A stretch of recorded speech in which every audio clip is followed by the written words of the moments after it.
If you've checked your program, you're probably wondering who this is, because this is not Mike Knack. I'm Cindy Knack, I'm his wife.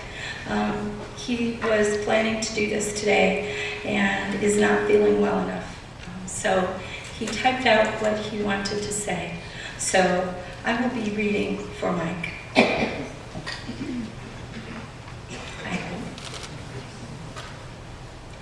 I'm Mike Knack, and if you knew me, you would know that I have Parkinson's disease, among other things. You would know that my hand shakes, sometimes just on its own, sometimes when performing a delicate task, like moving a fork full of food from my plate to my mouth. Sometimes when moving heavy objects, a quite suspenseful activity, or when I feel cold, or when I'm slightly nervous about something, like public speaking.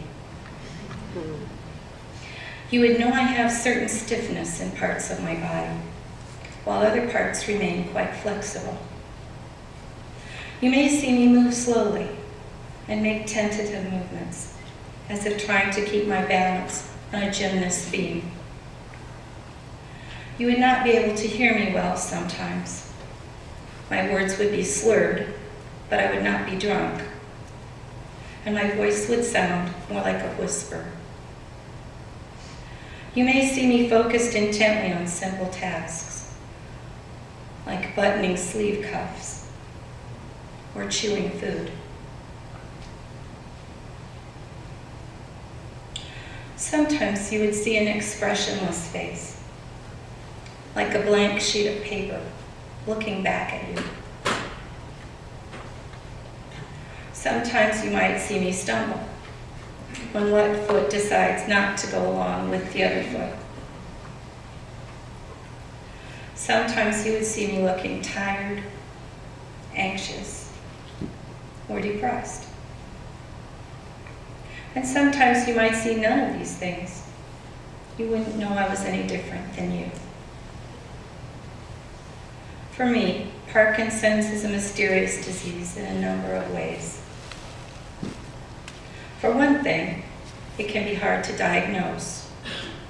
It shares symptoms with other kinds of movement disorders, and it can take some time and even a number of doctors before you find a diagnosis and treatment that works. It also affects different people in different ways and in different degrees of progression. For example, some people diagnosed earlier in life find it progresses more slowly. Some diagnosed later in life find it progresses more quickly. One runner, for instance, who was diagnosed 20 years ago, still participates in marathons. And often with medical treatments, there are trade-offs, as particular drugs make some things worse as well as better. In my case, one helpful medicine makes it harder for me to chew my food. So I'm willing to live with a little less of that medicine and a little more shakiness and stiffness in order to enjoy eating better. Psychologically, I feel that my body has betrayed me.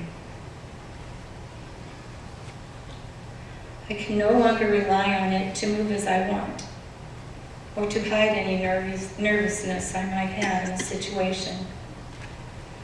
It is often frustrating and depressing. While there is no cure, strange things do happen. One man, who had barely enough balance to walk and violently shook all over, nonetheless saw his symptoms disappear when he got on a bicycle and rode it as easily as anyone.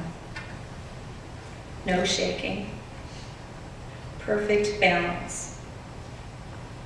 Other activities, like ballroom dancing, have been shown to make symptoms disappear as well while doing the activity, giving Parkinson's patients a sense of grace, control, and dignity.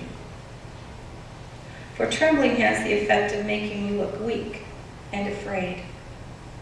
So you look for things to do that make you look otherwise. I belong to a Parkinson's exercise group called Rock Steady Boxing that integrates boxing training with other exercises in a fun way that can also let you get out a bunch of steam hitting a punching bag and improving eye-hand coordination. At least that's how it is for me.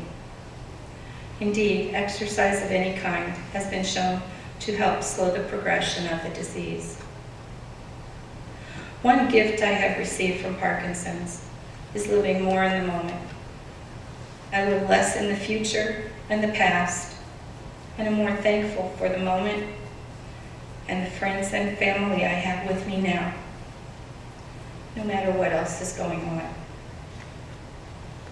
As my rock steady teammates would say, it's all about what you can do now, and that is enough.